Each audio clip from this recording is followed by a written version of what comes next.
पाकिस्तानी नजाब बरतानवी member of parliament Afzal Khan ने पाकिस्तान और हिंदुस्तान के दरमियान मौजूदा सूरत हाल का मसला बरतानवी पार्लियामेंट में उठा दिया।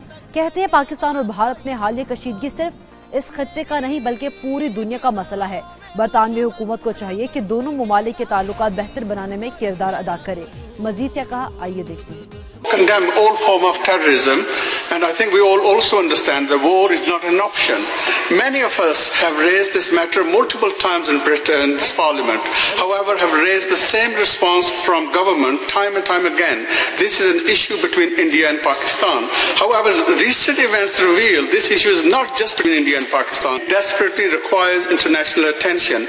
The British government needs to facilitate talks and play a greater role in de-escalating the dangerous level of tension between the two countries. I would like the government actually to do more at the UN level and to have an international investigation with what has happened and also move towards the core issue, and that is the issue of Kashmir.